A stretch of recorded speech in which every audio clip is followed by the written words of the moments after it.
Hello friends, welcome to tutelage academy. NHPC JE mechanical का model question paper हम लोग solve कर रहे थे, जिसमें पार्ट 1 हो चुका है। अगर आप नहीं देखे होंगे तो आप चैनल पे प्लेलिस्ट में, वीडियो की लिस्ट में जाकर देख सकते हैं। तो ये है पार्ट 2। ओके, पार्ट 2 में 26 से आगे के क्वेश्चन करेंगे। पार्ट 1 में 1 to 25 क्वेश्चन हम लोग सॉल्व किए थे। थोड़ा 2 दिन गैप हो गया, बस अब कंटिन्यू रहेगा। अब सारे वीडियो जो है, सारे पार्ट कंटिन्यू आपको मिलते रहेगा, अपलोड होते रहेगा। ओके, तो चलिए स्टार्ट करते हैं।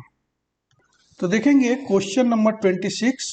आपको जैसे पहले बताया 25 तक हो गया है क्वेश्चन, तो वो आप वीडियो के लिस्ट में जाकर देख सकते हैं। ओके, तो देखिए, what is the dryness fraction x of saturated liquid. Dryness fraction को एक्स से डिनोट करते हैं, आप लोगों को पता है। तो ड्राइनेस फ्रैक्शन का फॉर्मूला होता है X equal to mass of vapour M V upon mass of vapour M V plus mass of liquid M L.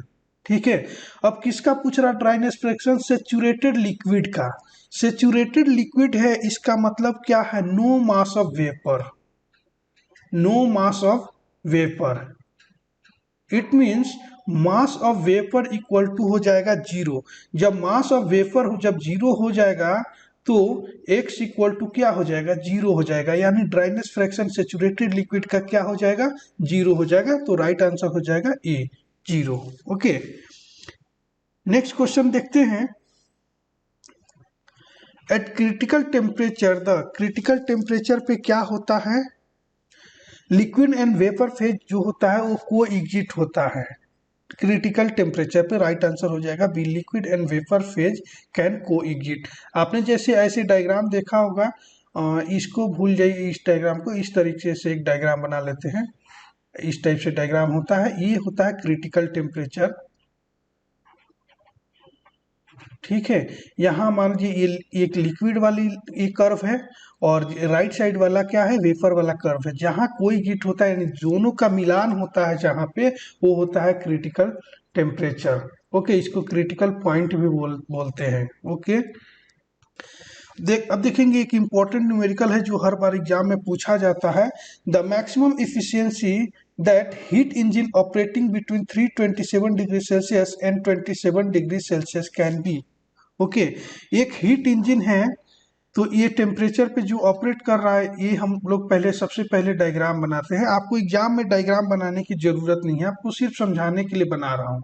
आपको डायरेक्ट आंसर लाना है, इसका फॉर्मूला याद करके रखना है, फॉर्मूले पे लगा देना है। बस आपको समझाने के लिए बता रहा हूँ कि ये T1 टेम्परेचर है, ठीक है, और ये जो है हीट इंजन है। ओके, और ये T2, सॉरी, यहाँ Q1 होता है, यहाँ Q2 होता है, जिसकी जरूरत नहीं है, बस ऐसे मैं लिख दिया हूँ। ठीक है, और ये T2 टेम्परेचर है। ओके, इसको ऊपर वाले को बोलते हैं सोर्स टेम्परेचर, और नीचे वाले को बोलते हैं सिंक टेम्परेचर। ओके, तो अब देखिए क्या हो रहा। वो हीट इंजन ऑपरेट कर रहा 327 डिग्री सेल्सियस और 27 डिग्री सेल्सियस पे। यानी T1 जो टेम्परेचर है कितना है? 327 डिग्री सेल्सियस। तो इसमें डिग्री सेल्सियस में है, इसको पहले हम लोग केल्विन में कन्वर्ट करना पड़ेगा, तभी आंसर निकालेंगे। तो 273 ऐड करते हैं तो टेम्परेचर डिग्री सेल्सियस से केल्विन में बन जाता है, ये आप लोगों को पता है। तो ये जो जब ऐड करेंगे तो हो जाएगा 600 केल्विन। ये याद रखिएगा, अगर नहीं पता होगा तो याद रखिए 273 ऐड करना पड़ता है तो केल्विन में टेम्परेचर हो जाता है। ठीक है, और केल्विन में रहा तो 273 माइनस करेंगे तो आपको डिग्री सेल्सियस में मिल जाएगा। ओके, और T2 टेम्परेचर है कितना? 27 डिग्री। इसमें भी ऐड करिए 273, तो ये बन गया 300 केल्विन। ओके, तो क्या बोल रहा? Maximum efficiency of heat engine. तो maximum efficiency of heat engine का इफिशियंसी जो होता है, वो जो टेम्परेचर के टर्म में जो फॉर्मूला होता है, वो होता है 1 माइनस T2 अपॉन T1। ये याद रखिएगा, यहीं से प्रॉब्लम स्टार्ट होता है। तो 1 माइनस T2 कितना है? 300, और T1 कितना है? 600 है। जीरो से जीरो कैंसिल हो गया, 2 जीरो से 2 जीरो, 3 एकम 3 और 3 दूना 6 होता है, यानी क्या हो गया 1 माइनस 1/2 हो गया, यानी 1 माइनस 0.5 इक्वल टू 0.5 हो गया। आंसर है इफिशियंसी है मैक्सिमम इफिशियंसी हीट इंजन का 0.5, राइट आंसर हो जाएगा बी। तो आपको मेन ये याद रखना है, ओके। अगर T1 T2 टेम्परेचर के टर्म में आपको डाटा दिया हुआ है और इफिशियंसी पूछ रहा, तो ऐसे आप क्या करेंगे, सॉल्व करेंगे, ओके। नेक्स्ट क्वेश्चन पे देखते हैं।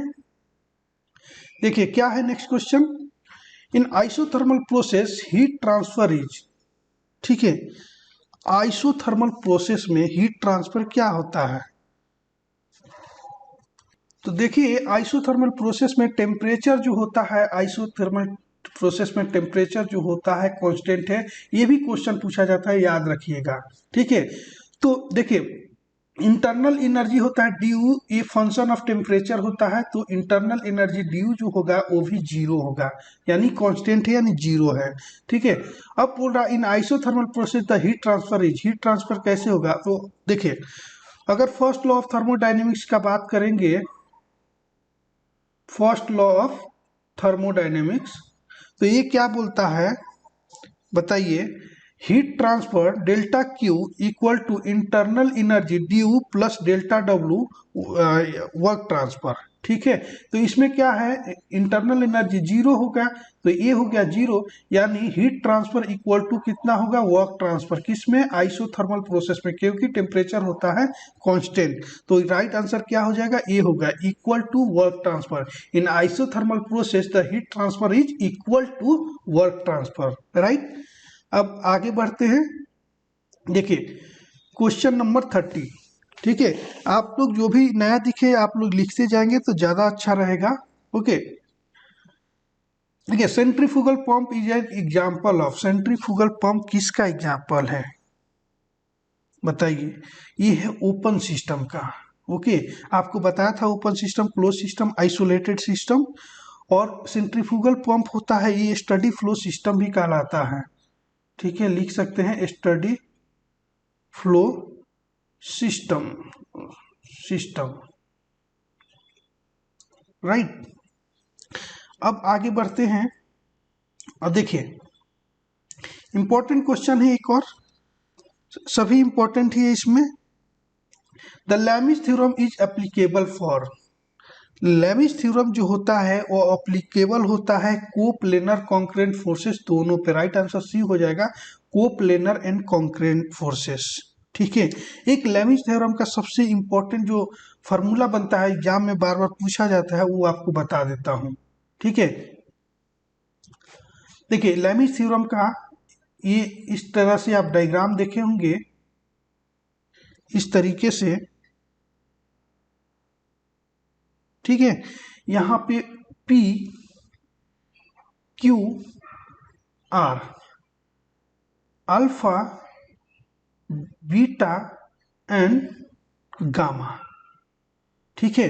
तो लैमिस थ्योरम बोलता है, आपको सिर्फ बोल के बता रहा हूं, if a body is in equilibrium under the action of three forces, अगर बॉडी जो है इक्विलिब्रियम में हो under action of three forces, then each force is proportional to the sine of angle between other two forces, okay.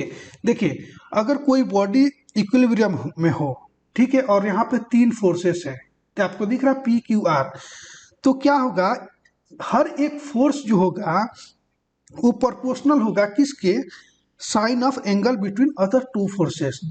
मतलब अगर P की बात करते हैं, P एक क्या है, फोर्स है, तो ये प्रोपोर्शनल होगा किसके, साइन के, साइन ऑफ क्या, दोनों दो फोर्सेस के बीच का एंगल, मतलब Q और R के बीच के एंगल क्या है, अल्फा है, तो इसके प्रोपोर्शनल होगा। उसी तरह अगर फोर्स दूसरा फोर्स है Q, इसकी बात करें तो Q भी प्रोपोर्शनल होगा किसके, साइन ऑफ मैनी मल्टीप्लीकेशन होता है अदर टू फोर्सेस का जो एंगल है बीच के, उसके एंगल का, यानी R और P के बीच का एंगल क्या है, बीटा है, इसके प्रोपोर्शनल है, ठीक है। डायग्राम पे ध्यान दीजिएगा, अल्फा बीटा गामा अलग अलग जगह भी लिखा हो सकता है, तो उस तरीके से आपको देखना है। अगर डायग्राम दे दिया एग्जाम में और आपको पूछ रहा है, ऐसा नहीं है कि P लिखे हैं तो इसके साथ साइन अल्फा ही आएगा, पी के अपोजिट का साइन जो है एक देखिए अल्फा है इसलिए अल्फा लिख रहे हैं, ओके। और इक्वल टू वैसे ही हो जाएगा R upon sine gamma, right.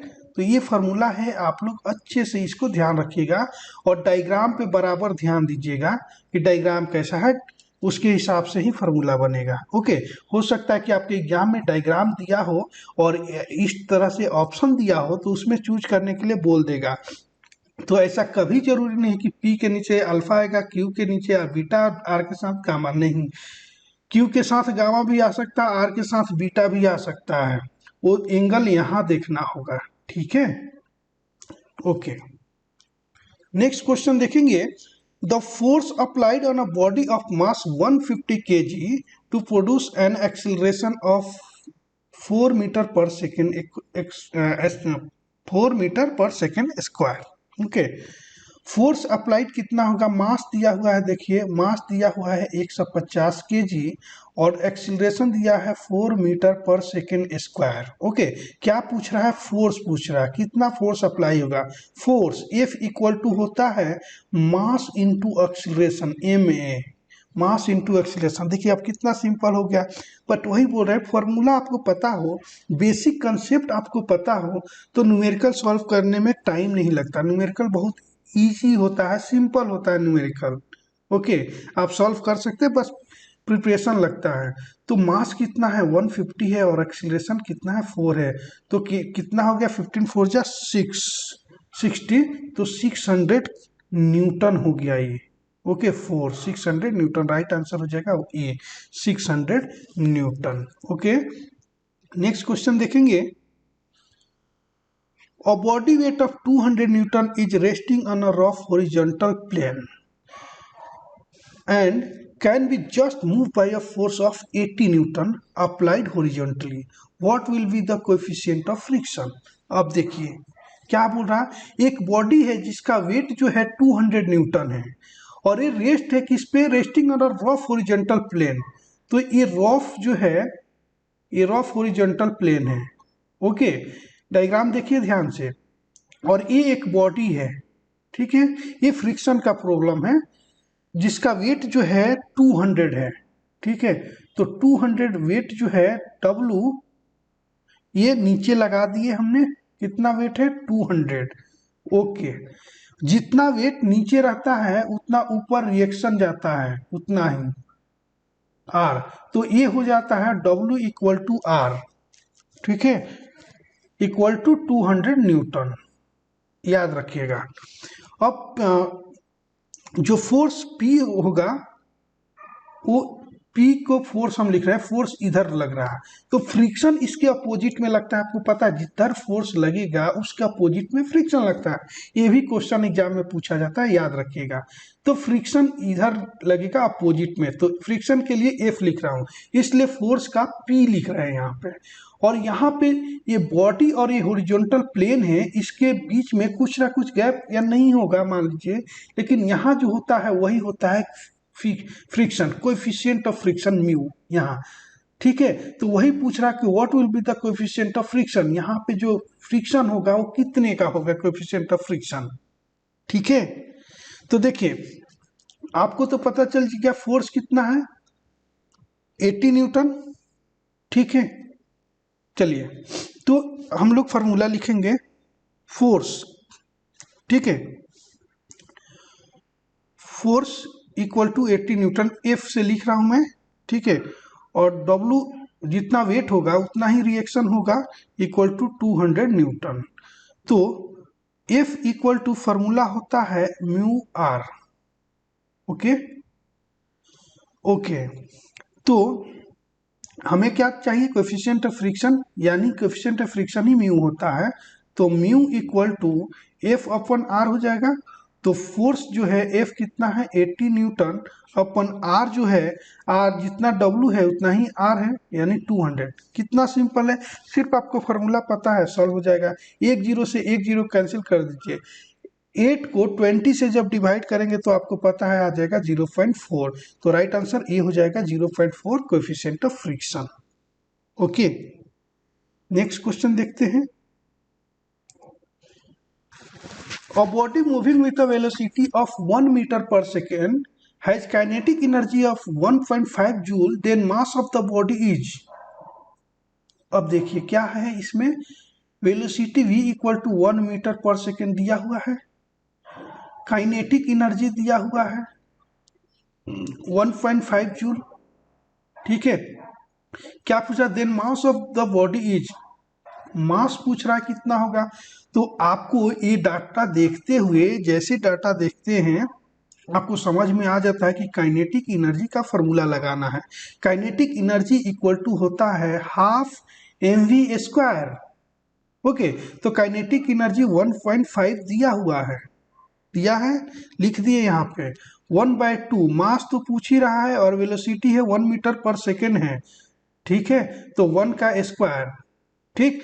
अब ये 2 जब डिवीजन में है इधर जाएगा मल्टीप्लीकेशन में हो जाएगा, तो मास इक्वल टू 1.5 इंटू 2 हो जाएगा, 15 दूना 30।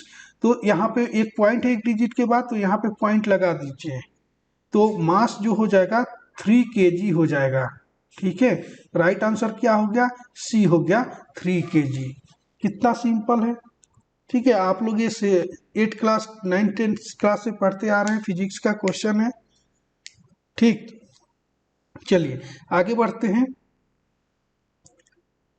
नेक्स्ट क्वेश्चन देखेंगे 35। The Poisson's ratio for most of the material is close to, ठीक है। पॉइजन्स रेशियो होता है मोस्ट ऑफ द मटेरियल का, सबसे ज्यादा मटेरियल का पॉइजन्स रेशियो क्या होता है। तो देखिए पॉइजन्स रेशियो जो है म्यू से डिनोट करते हैं, तो म्यू जो है वो होता है 1/4 और 1/3, ठीक है। अगर इसको डिवीजन में लिखेंगे तो आएगा 0.25 और इसको 1/3 हो जाएगा 0.33। मोस्ट ऑफ द मटेरियल में जो यूज होता है, ये दोनों एक ही चीज है, मोस्ट ऑफ द मटेरियल में यूज होता है, ठीक है। 1/3 का मतलब ही 1:3 हो जाएगा, राइट आंसर हो जाएगा बी 1:3। ओके, 0.33 भी आपके एग्जाम में आ सकता है, तो याद रखिएगा। अगर 1:3 नहीं रहा तो 1/4 या 0.25 रहेगा ऑप्शन में, ये भी राइट है। ओके, क्योंकि रेंज जो होता है पॉइजन्स रेशियो का, रेंज जो होता है वो होता है 0 से लेकर 0 to 0.5। आपसे पूछा जाएगा कि रेंज क्या होता है पॉइजन्स रेशियो का, तो आपको याद होना चाहिए 0 से 0.5 तक होता है। ओके, 0 होता है किसके लिए, कोर के लिए। ये भी पूछ देगा कि कोर के लिए पॉइजन्स रेशियो क्या होता है, तो 0 होता है। और 0.5 किसके लिए होता है, परफेक्टली प्लास्टिक बॉडी के लिए, यानी रबर के लिए। तो ये भी आप लिखेंगे 0.5 रबर के लिए। पूछ देगा आपके से एग्जाम में कि 0.5 पॉइजन्स रेशियो 0.5 किसके लिए होता है, रबर के लिए होता है। या पूछ देगा रबर का पॉइजन्स रेशियो कितना होता है, तो ये आपको याद होना चाहिए। सबसे मेन चीज है जो इसका डेफिनेशन या फिर फार्मूला बोलिए, फार्मूला पूछ लेता है कई बार एग्जाम में। Poisson's ratio mu equal to, इसका फार्मूला होता है minus lateral strain upon longitudinal strain upon longitudinal strain, right. तो ये चीजें पॉइजन्स रेशियो से जितना भी क्वेश्चन आ सकता है ये आपको यहाँ पे बता दिया। ओके, आप लिख लेंगे, इसको नोट कर लेंगे। ओके, नेक्स्ट क्वेश्चन देखेंगे, ये न्यूमेरिकल ही है।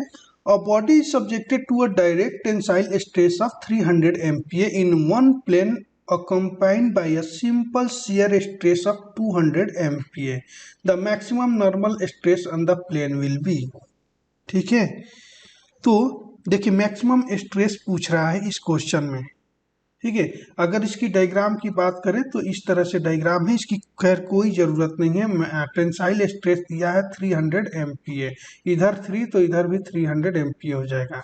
और ये दिया है जो सिंपल शियर स्ट्रेस जो दिया है 200। इस तरीके से कुछ डायग्राम होता है, आपको पता है, जो कि आपको ऑब्जेक्टिव क्वेश्चन कर रहे हैं, तो इसमें कोई भी ज़रूरत नहीं है डायग्राम की, ठीक है।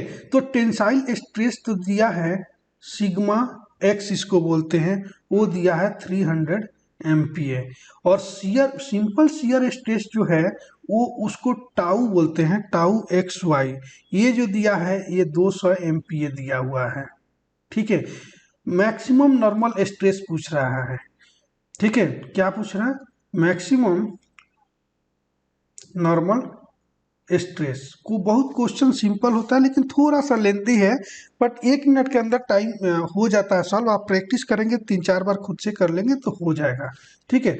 मैक्सिमम नॉर्मल स्ट्रेस सिग्मा 1 बोला जाता है। इसका फॉर्मूला है sigma x plus sigma Y by 2 plus minus under root sigma x minus sigma Y by 2 का whole square plus tau XY square.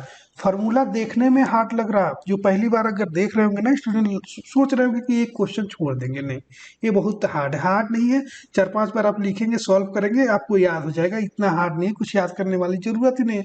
Sigma x sigma y यही तो चीजें हैं। अभी क्वेश्चन सॉल्व करूंगा तो आपको समझ में आएगा कि जितना हार्ड फार्मूला है उससे ज्यादा सिंपल सॉल्यूशन है। देखिए, सिग्मा एक्स 300 MPa दिया है और ये बोला है इन वन प्लेन, ठीक है। इसका मतलब क्या है? सिग्मा वाई नहीं है, सिग्मा वाई 0 है। नहीं तो दिया होता तो लिखा होता सिग्मा वाई, ठीक है। तो इसमें सिग्मा वाई तो 0 हो गया यहाँ फॉर्मूला में, ठीक। तो इसमें सिग्मा एक्स है, मतलब सिर्फ 300 डिवाइडेड बाय 2, ठीक है। एक अच्छे से लिखते हैं इसको, 300 divided by 2 plus, plus minus होता है लेकिन एक ही आंसर निकालना है, हम लोग प्लस में आंसर निकालेंगे। Under root sigma X minus sigma Y. Sigma Y तो 0 है ना, तो ये पूरा टर्म ही जो हो जाएगा, ये नीचे वाला ये पूरा ही 0 हो जाएगा। नहीं सॉरी, सिग्मा वाई 0 है तो यहाँ पे भी 300 बचेगा, मतलब 300/2 का होल स्क्वायर, ठीक है। Tau X Y whole square यानी 200 है टाउ एक्स वाई, तो इसका स्क्वायर, ठीक है। तो 300/2 कितना हो गया? 150 हो गया, 150 प्लस। अब देखिए यहाँ क्या होता है, 300 डिवाइडेड बाई 2 कितना हो गया? 150। 150 150, 150 का स्क्वायर कितना हो गया? 15 का स्क्वायर आपको पता है 225 होता है, ठीक है। 2 जीरो है तो इसमें 4 जीरो लगा लीजिए, ठीक है। 150 एक मिनट सॉरी, 150 में 1 जीरो आएगा, ठीक है। 300 डिवाइडेड बाय 2 जो होगा 150 होगा, तो 150 का ये स्क्वायर हो गया, प्लस 200 का स्क्वायर आपको नहीं पता है, 2 का तो पता है, 2 का स्क्वायर 4, और 2 जीरो का स्क्वायर करेंगे तो 4 जीरो हो जाएगा, ठीक है।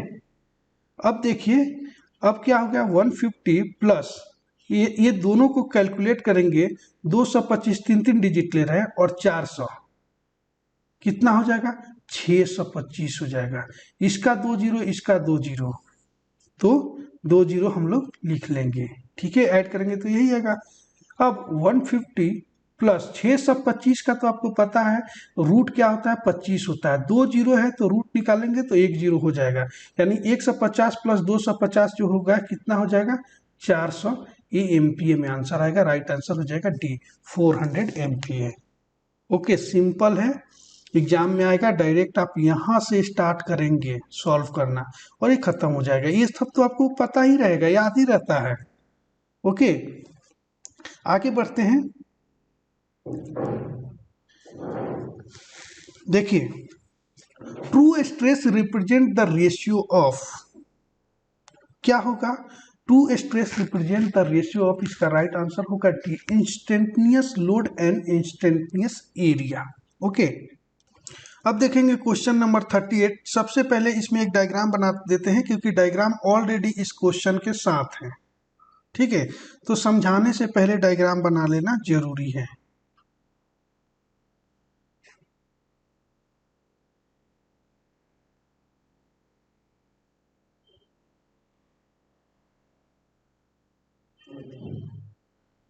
ये डायग्राम ऑलरेडी है, ओके। तो देखिए, cross sectional bar of area 700 mm², ठीक है, is subjected to an axial load as shown in figure below. जो इस फिगर में दिया हुआ है, एरिया दिया हुआ है 700 mm square. Okay, what is the value of stress, stress का वैल्यू पूछ रहा है एमपीए में in the section Q R, इस सेक्शन का एक जो सेक्शन है क्यू आर, इसका वैल्यू पूछ रहा है स्ट्रेस का। ठीक है, तो देखिए आपको पता है स्ट्रेस सिग्मा इक्वल टू होता है लोड अपॉन एरिया, यानी P by a load upon area. तो लोड जो है 28 किलो न्यूटन का ये लग रहा ये है आपको, जो दोनों साइड पुल कर रहा है कि, तो लिख लीजिए 28 किलो न्यूटन है, तो न्यूटन में हमें चाहिए तो 10⁻³ हो जाएगा न्यूटन। ओके, अपॉन एरिया कितना है 700 mm² है। ठीक है, अब यहाँ 10⁻³ है, मतलब एक के बाद 3 जीरो है, मतलब 1000 है। तो 2 जीरो कट करेंगे तो इसका 2 पावर कट हो जाएगा, तो 3 पावर था तो 1 पावर सिर्फ बचेगा। ठीक है, 7 1 जा 7, 7 4 जा 28, 4 से कट जाएगा, तो 4 और यहाँ पे बचा है 10, तो क्या हो जाएगा 40, 40 क्या हो जाएगा न्यूटन पर mm²। मतलब ये 700 जो था mm² में था, और ये जो था किलो न्यूटन में जो दिया था इसको हमने न्यूटन कर लिया था, तो न्यूटन पर mm² हो गया, और न्यूटन पर mm² ही होता है एमपीए। ठीक है, तो राइट आंसर क्या हो गया, बी हो गया 14 एमपीए, 14 न्यूटन पर mm²। ओके, अब आगे बढ़ते हैं। देखिए modulus of rigidity is the ratio of, ठीक है, मॉडुलस ऑफ रिजिडिटी यानी जी, जी से डिनोट करते हैं, वो होता है क्या होता है shear stress upon shear strain, shear strain, shear stress upon shear strain. Right answer ये है, सी है, shear stress to shear strain, याद रखिएगा। ओके, तो जी इक्वल टू ऐसे भी लिखते हैं शियर स्ट्रेस टाउ अपन शियर स्ट्रेन ई, ऐसा लिख सकते हैं। ई कहीं कई लोग गामा लिखते हैं। ओके, चलिए नेक्स्ट क्वेश्चन देखते हैं। The deformation per unit length in the direction of force is known as, question आपको पता होना चाहिए, बार बार क्वेश्चन आता है, ये लीनियर स्ट्रेन का डेफिनेशन है। The deformation per unit length in the direction of force is known as linear strain. Right answer हो जाएगा C, linear strain. Okay, next question. Resilience of material is important when it is subjected to, resilience of material important क्या है, कब होगा, जब shock loading के ऊपर। तो राइट आंसर इसका हो जाएगा D, shock loading. Okay, next question देखते हैं, न्यूमेरिकल है, अच्छे से सॉल्व करेंगे इसको। A steel rod whose diameter is 2 centimeter and 2 meter long experiences heating from 30 degrees Celsius to 150 degrees Celsius. The coefficient of thermal expansion alpha equal to 12 into 10 to the power minus 6 per degree Celsius. The rod has been restricted in its original position.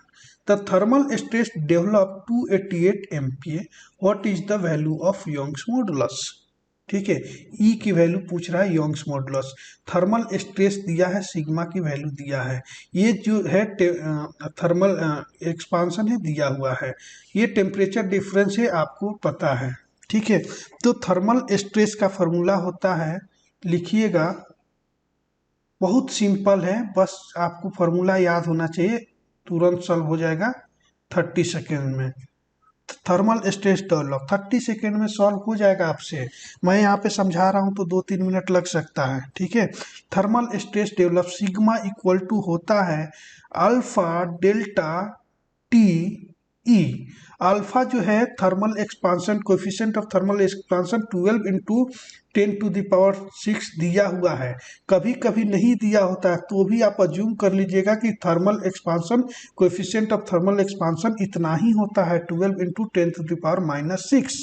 Okay, delta T का मतलब होता है temperature difference, temperature difference क्या है 30 से 150 तक जा रहा, तो 150 में से माइनस कर दीजिए 30 को, जो बड़ा होगा उसमें से छोटे वाले को माइनस कर देंगे छोटे से। ओके, इन टू ई, ई क्या है, यंग्स मॉडुलस, ये तो पूछ ही रहा है। और थर्मल स्ट्रेस सिग्मा जो है ना, ये यहाँ पे लिखेंगे, दिया हुआ है 288 MPa यहाँ पे, देख रहे हैं।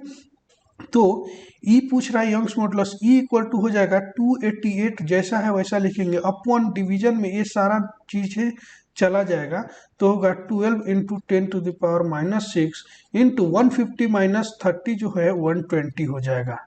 ठीक है, सॉल्व करना बहुत आसान है, 12 से ये भी कट जाएगा, यहाँ भी 12 है, 12 से कट जाएगा।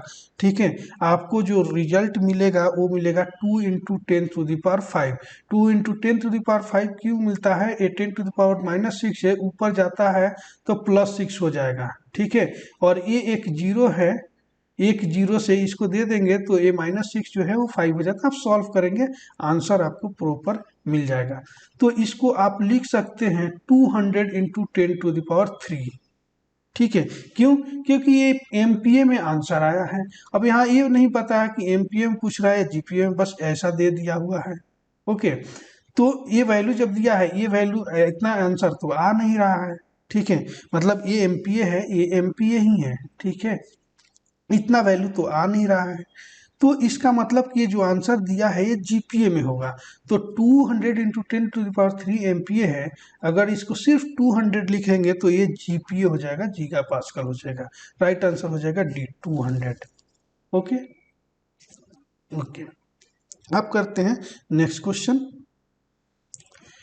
At the point of contraflexure, हमेशा एग्जाम में पूछा जाता है, पॉइंट ऑफ कंट्राफ्लेक्चर में क्या होता है, बेंडिंग मोमेंट क्या होता है, साइन चेंज करता है, जहां बेंडिंग मोमेंट की साइन चेंज होती है। राइट आंसर बी हो जाएगा, bending moment changes it's behaviour, और साइन, मतलब पॉजिटिव है तो निगेटिव हो जाता है, निगेटिव रहे तो पॉजिटिव। ओके, आगे बढ़ते हैं। A structure made of several bar riveted or welded together is known as, एक स्ट्रक्चर है जो बना हुआ है बहुत सारे बार लग के, बहुत सारे रिवेट है, वेल्डेड ज्वाइंट है, तो उसको क्या बोलेंगे, उसको बोलेंगे फ्रेम। राइट आंसर हो जाएगा C। अब इसी टाइप से एक दूसरा क्वेश्चन आता है जो स्टूडेंट कंफ्यूज कर जाते हैं, वो देखिए ये क्वेश्चन को, उस क्वेश्चन को वहीं रखता हूं। ये structure member subjected to an axial compressive force, जब ये बात पूछे ना, ये ज्यादा क्वेश्चन पूछा जाता है। एक स्ट्रक्चर मेंबर है जो एक्सियल कंप्रेसिव फोर्स से है, तो उसको बोला जाता है स्ट्रट। उसको क्या बोला जाता है, स्ट्रट। राइट आंसर होगा D। और बहुत सारे जो ये देखिए, structure made up of several bar, बहुत सारे बार से, रिवेट से, वेल्डेड ज्वाइंट से मिलाकर बना हो तो उसको बोला जाता है फ्रेम। ठीक है, एक्सियल कंप्रेसिव फोर्स है तो ये स्ट्रट है। तो दोनों को आप अच्छे तरीके से याद रखिएगा, क्वेश्चन को एक में मिक्स नहीं करना है। ठीक है, और ये मिक्स हो जाता है अधिकतर स्टूडेंट से। नेक्स्ट क्वेश्चन पे जाते हैं हम लोग।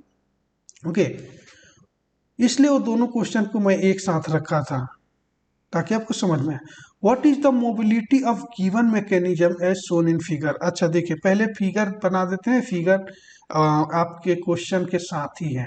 ठीक है, इस तरह से फिगर था कुछ इस तरह से।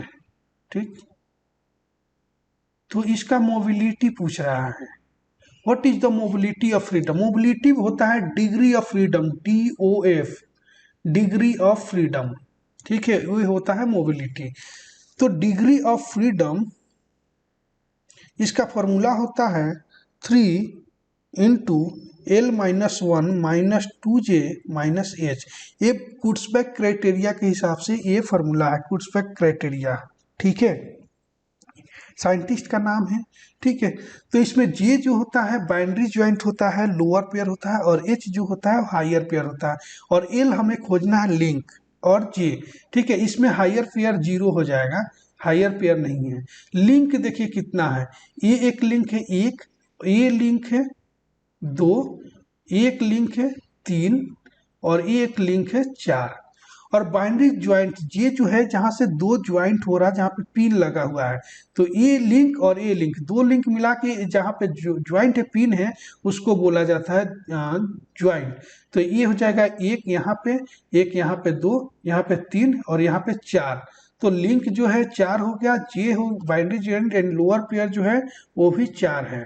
तो आप इसमें वैल्यू पुट कर दीजिए, 3 एल कितना है लिंक, 4 -1 -2 इंटू जे कितना है, 4 है, ठीक है।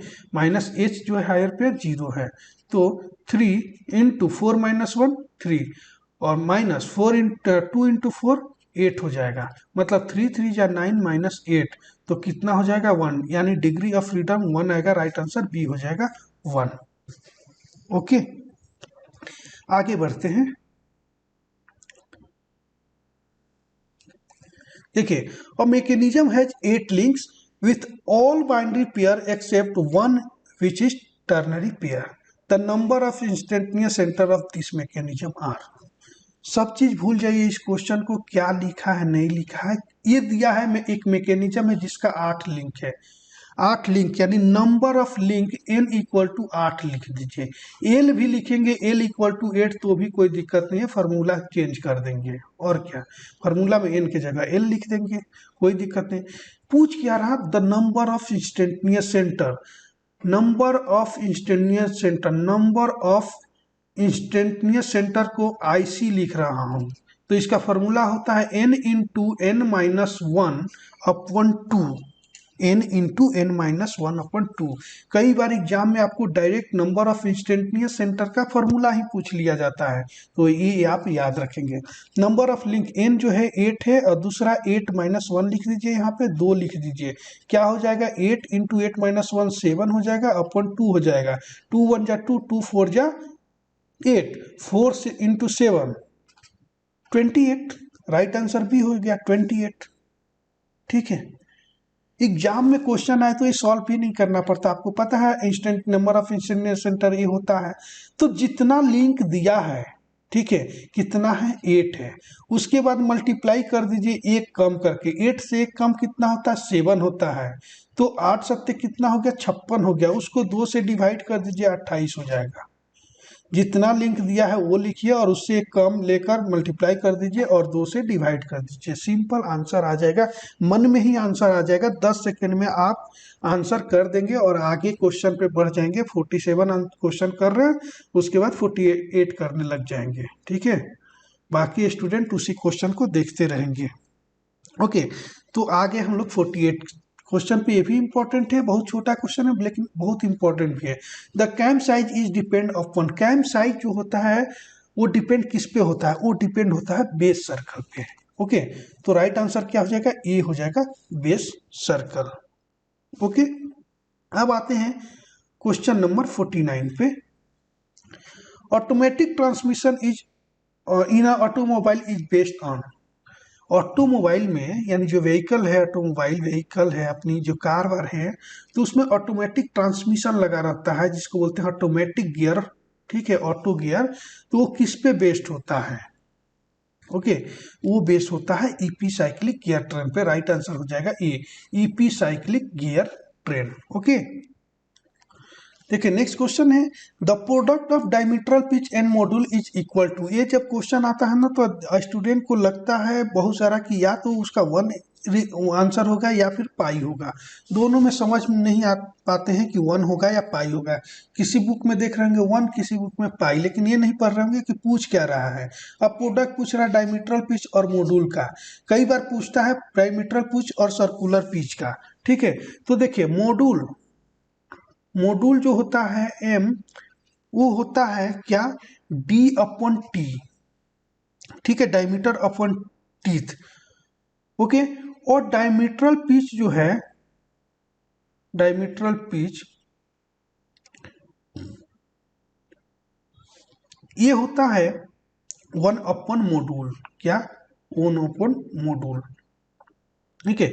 तो 1 अपॉन मॉड्यूल का मतलब 1 अपॉन डी बाई टी, तो टी ऊपर चला जाएगा मतलब टी अपॉन डी हो जाएगा।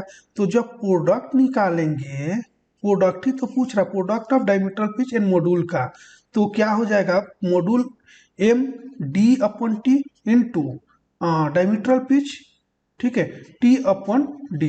टी से टी कैंसिल हो गया, डी से डी कैंसिल हो गया, कुछ नहीं बचा, मतलब 1 बचा है ना, इस 1 1 यानी 1, तो राइट आंसर हो जाएगा बी 1। अब पूछेगा diametral pitch into circular pitch, ठीक है, diametral pitch, product of diametral pitch and circular pitch, ये अगर पूछेगा तो उसमें आंसर आता है पाई, ठीक है, क्योंकि सर्कुलर पिच का फॉर्मूला है पाई टी अपॉन टी, ठीक है। तो मॉड्यूल का फॉर्मूला, अगर इसका प्रोडक्ट निकालेंगे तो मॉड्यूल का फॉर्मूला डी अपॉन टी है और सर्कुलर पिच का फॉर्मूला है पाई डी अपॉन टी। तो इसको आप नहीं, मॉड्यूल नहीं पूछेगा आपसे, डायमीट्रल पिच और सर्कुलर पिच पूछेगा, सॉरी ये तो डायमीट्रल पिच का फॉर्मूला क्या है, T upon D, T upon D, और पाई सर्कुलर पिच पाई डी अपॉन टी, ठीक है। डायमीट्रल पिच और सर्कुलर पिच यहाँ पे लिखा हुआ था, तो ये रहेगा, तो टी टी कैंसिल हो गया, डी डी कैंसिल हो गया, बच गया क्या, पाई, तो इसमें पाई होगा। तो दोनों को आपको अच्छी तरीके से याद रखना है, ओके। तो फ्रेंड्स टाइम भी ज़्यादा हो गया, तो इस पार्ट में, पार्ट 2 में हमने 50 तक क्वेश्चन किए और पार्ट लाते जाएंगे। टोटल इसमें सेट 1 में 140 क्वेश्चन रहेगा, जैसे एनएचपीसी जेई मैकेनिकल का एग्जाम का पैटर्न है। आप लोगों को पहले ही पार्ट 1 में बता दिया हूँ, उसके पहले भी बताया हूँ, अगर आप वीडियो नहीं देखे होंगे तो देख लीजिएगा, ओके। बाकी डिस्कस करेंगे क्वेश्चन पार्ट 3 में, ओके। और फ्रेंड्स, आप मैकेनिकल जेई का प्रिपरेशन कर रहे हैं, किसी भी कॉम्पिटिटिव एग्जाम का प्रिपरेशन कर रहे हैं मैकेनिकल इंजीनियरिंग से, एनएचपीसी जेई हो, एसएससी जेई हो या सेल ओसीटी, कोई भी एग्जाम हो, तो आप हमारे ट्विटलेज एकेडमी का ऐप डाउनलोड कर सकते हैं और वहाँ पे एक नॉमिनल अमाउंट पे करके बहुत ही कम फी में आपकी अच्छे से बेसिक कंसेप्ट के साथ प्रिपरेशन हो जाएगी, ठीक है। तो आप ट्विटलेज एकेडमी का ऐप जरूर डाउनलोड कर लीजिएगा प्ले स्टोर से, या फिर नीचे लिंक दिया हुआ है डिस्क्रिप्शन में, वहां क्लिक करके भी डायरेक्ट डाउनलोड कर सकते हैं, या ऊपर नंबर आपको स्टार्टिंग में दिया हुआ था, कोर्स से रिलेटेड कोई भी क्वेरी हो तो आप उसके ऊपर कॉल भी कर सकते हैं, ओके। तो चलिए मिलते हैं नेक्स्ट वीडियो में। Thank you for watching this video.